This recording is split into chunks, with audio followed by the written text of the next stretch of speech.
Hello and very warm welcome at Amish Cycle 5858. I am Amish Cycle.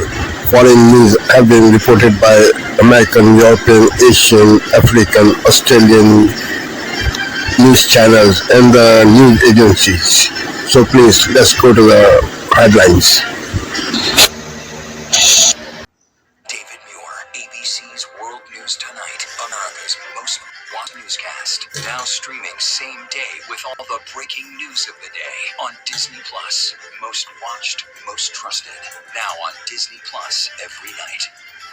Tonight, breaking news as we come on the air, thousands of additional U.S. Marines now head into the Middle East. At least 2,200 Marines now on the way tonight. The deployment's fueling speculation about a possible ground operation in Iran. What could this look like? Global oil prices hovering around $108 a barrel tonight.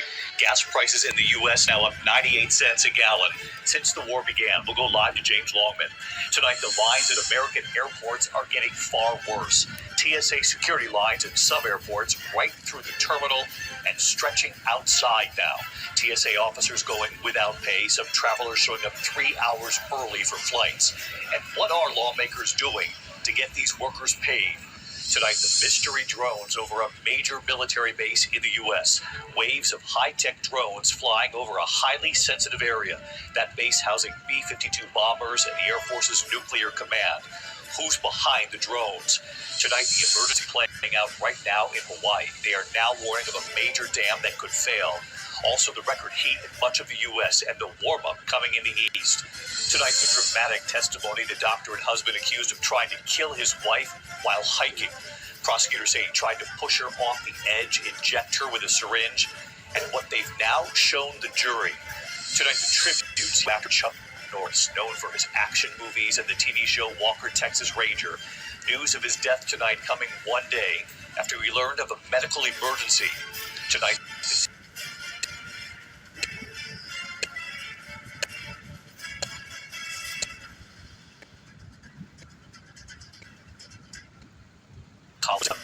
both legs.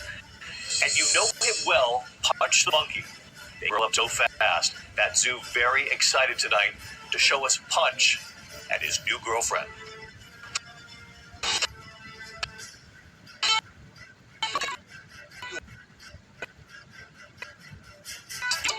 Good evening. We begin tonight with the news of the U.S.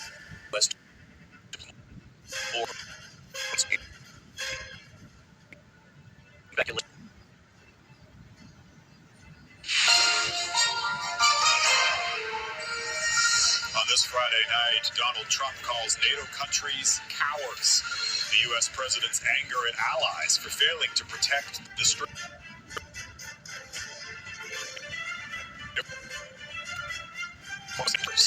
How plan down on resale ticket prices.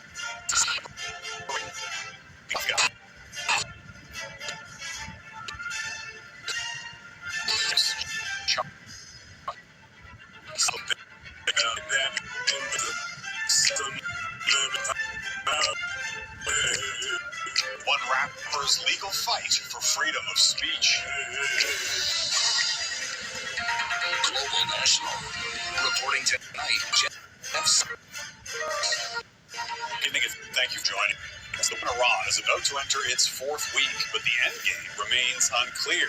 Late today, the U.S. president said he's considering winding down the U.S. operation. I think we've won. We've done.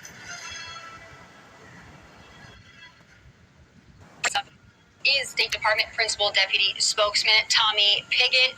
Tommy, it's another Tommy here. I'm excited I get to ask you the first question. All right, there's been a lot of discussion about the Strait of Hormuz. Can you walk us through what NATO needs to do to assist in opening that strait, and what would you like to see? Well, look, fundamentally, President Trump is making this case publicly. He's making this case directly to our allies, to the American people. That's one of the great things about President Trump, is that he has these conversations transparently, the most transparent president in American history. I think the context here is important from the State Department's perspective. Of course, I defer to the DOW for discussions on military maneuvers, but Secretary Rubio is constantly having conversations with our partners and allies in the region around the world. And I think the context of here, President Trump's conversations with NATO going back to the beginning of this administration are really important. Under President Trump, we have the strongest military in the history of the world, but President Trump's also been calling on our NATO allies to step up. We've seen his call for 5% defense spending, for example, of GDP. And because of the president's leadership, we have seen NATO allies increase that defense spending, which makes the alliance stronger. So President Trump, not afraid to call on our allies and partners to step up, not afraid to have those conversations. That's what a true leader does, and that's what President Trump is doing. Tommy, so I think as early as yesterday when President Trump was talking, or at least earlier this week, President Trump said, he mentioned China. He said China should be helping opening up the Strait of Hormuz. Dana Marie just addressed how they're kind of benefiting from the sanctioned oil from Iran. Are there legitimate talks at the State Department with China to be a partner in this, or is that just, diplomatic lip service kind of showing that we're leading and they aren't? Well, look, I'm not going to get into detail.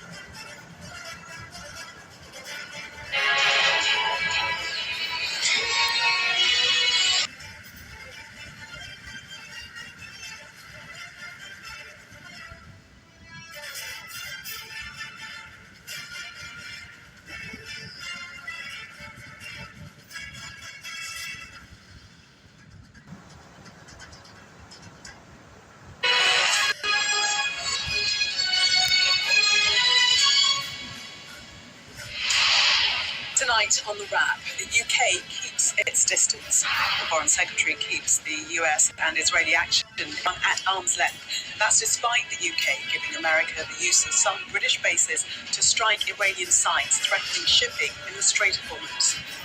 We will provide defensive support against these reckless Iranian threats. But we have not been and we continue not to be involved in offensive action. Elmer assures the president of Cyprus that Ariet Akrotiri is out of bounds to the US as the war threatens the holiday island and other tourism destinations in the Gulf. Israel claims Iran fired a weapon that could travel around 2,500 miles. That means it could reach London, Paris or Berlin. Also tonight, as students still before vaccination, businesses in Canterbury are hoping for an end to the outbreak, which they describe as having an effect similar to the COVID lockdown. We discuss the day's biggest stories with Rosie Holt and Duncan Barnes. Plus, the best look at the front pages of tomorrow's newspapers, including this from stars can now reach London. Israel warns Starmer.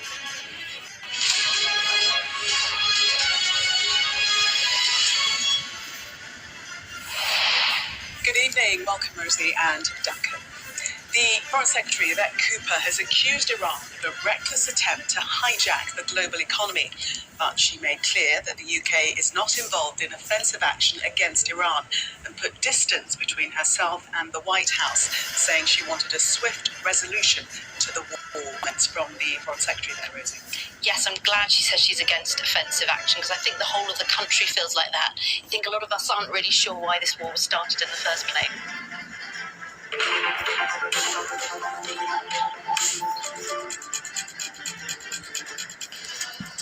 A dramatic escalation in the Iran war. Tehran fires missiles at the remote U.S.-UK base on Diego Garcia in the Indian Ocean. One intercepted, another failing mid-flight. A stark signal that Tehran is willing to strike far beyond the Gulf as the conflict widens. We're also going to talk about mixed signals from Washington. President Donald Trump says the U.S. may be ready to wind down its war efforts, but it doesn't look that way. I'm Michael Oku in Berlin. This is DW News.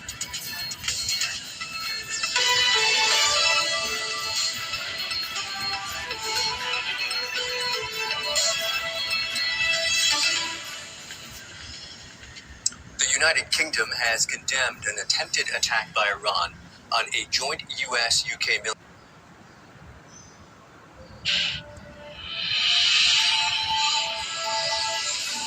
Today, Labor cruises to victory in the South Australian election as One Nation leapfrogs the Liberal Party. A lot of Liberal voters going to One Nation, but I also think we saw a lot of Liberal voters coming to Labor, and then we saw Labor voters going to One Nation.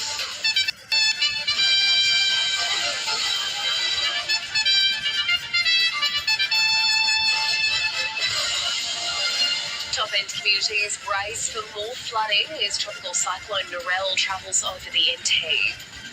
More missile fire exchanged between Israel and Iran as attacks intensify on nuclear facilities.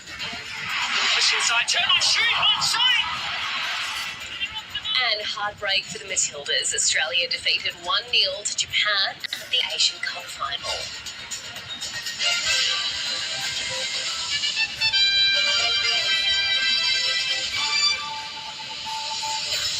Hello and welcome to ABC News. I'm Melissa McKay.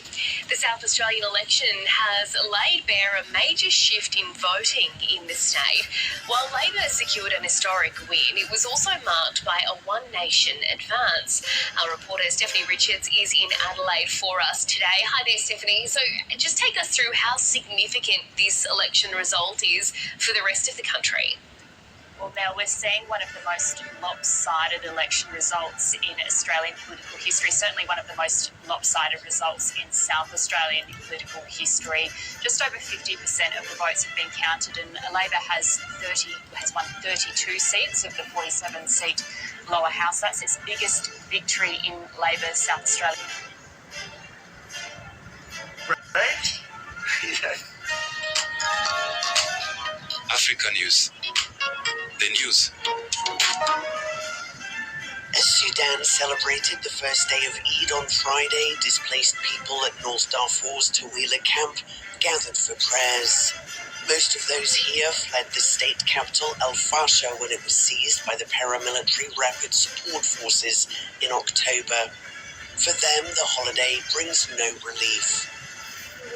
How can we celebrate Eid when our country is devastated? How can we experience the Eid atmosphere when our hearts are heavy with sorrow? We're deeply saddened because we've lost so many people. May God grant us patience. Where is Eid? We lost all our family in the shelling of Al Fasher. We can't comprehend everything that has happened. This Eid is sad, as if it isn't Eid at all. There are no families left. The RSF capture of Al Fasher was marked by horrific violence as the militants drove out the Sudanese armed forces. Tens of thousands of residents were reportedly executed in what rights groups have called a genocidal slaughter. Those who managed to escape fled to Tawila. We call on humanitarian organizations to support the people here, to provide shelter and essential supplies, to care for our children and to meet their needs. We also ask them to recognize that women face particular challenges and that we urgently need services tailored to us. Tawila is now home to more than 1 million displaced people, but with growing needs and diminishing funding, aid groups are struggling to respond. The sprawling network of camps is facing a shortage of medical supplies, adequate food, and safe drinking water. Twitter boss Elon Musk misled shareholders in an effort to drive down the company's stock price as he readied to buy the social media platform in 2022. That was the verdict of a federal... This is Asia Now.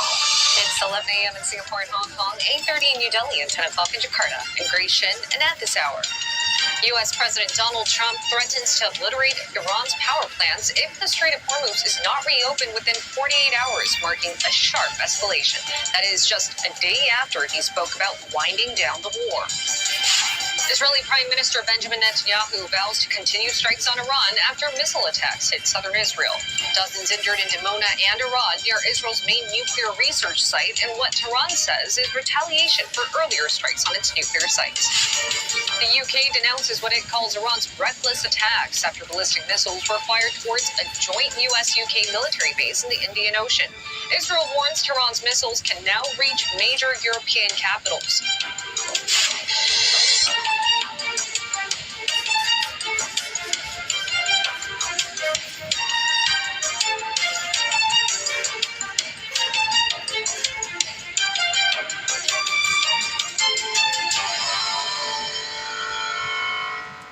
U.S. President Donald Trump is giving Iran an ultimatum. He has demanded Tehran fully reopen the Strait of Hormuz within 48 hours or face American strikes on its power plants.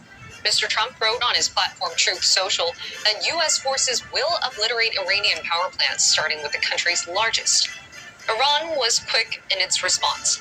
Fars news agency carried a statement from the Iranian military threatening to hit the region's energy, IT, and desalination infrastructure, all in response to any U.S. strikes on Iranian energy facilities. The escalating fighting has closed the Strait of Hormuz, disrupting the passage of around 20% of oil and gas shipments. It has removed as many as 400 million barrels, or about 4 days' worth of supply, from the global market, triggering price raises. West Bank up against the wall on France 24. Hello, this is Night Watch here on France 24. Here are the top stories. Over 100 people were injured after Iranian missile strikes rained down on the southern parts of the country, one hitting an area close to the country's main nuclear facility. The attack follows a strike on the Natanz nuclear facility in Iran by U.S. forces on Friday. The U.S. military declares it's taken out an Iranian bunker housing weapons threatening oil and gas shipments in the Strait of Hormuz. It comes amid an effective blockade by Iran on the vital waterway, triggering a surge in oil prices. And Robert Mueller dies at the age of 81. The former FBI chief and special counsel oversaw the investigation into alleged ties between Russia and Donald Trump. The U.S. president says he's glad Mueller is dead.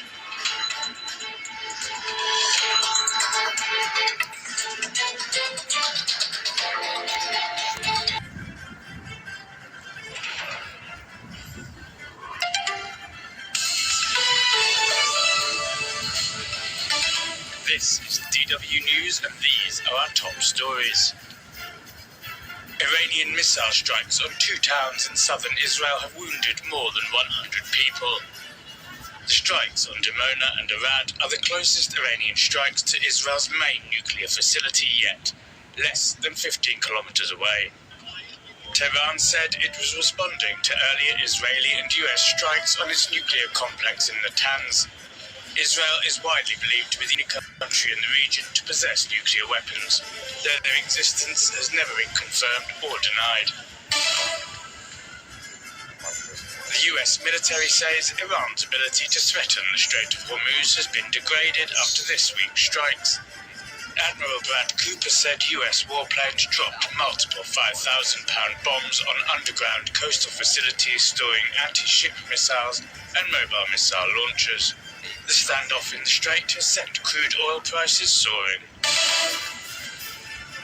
Thousands of people celebrated the spring equinox, when day and night are of equal length and winter officially ends, at Mexico's Pyramid of the Sun in the ancient city of Teotihuacan. Pilgrims dressed in white arrived early to catch the first glimpses of the sun's rays over the eastern mountains.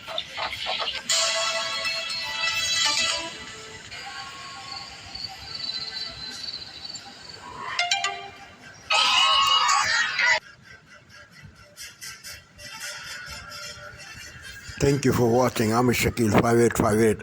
I hope you will come again. Have a good life. Bye-bye.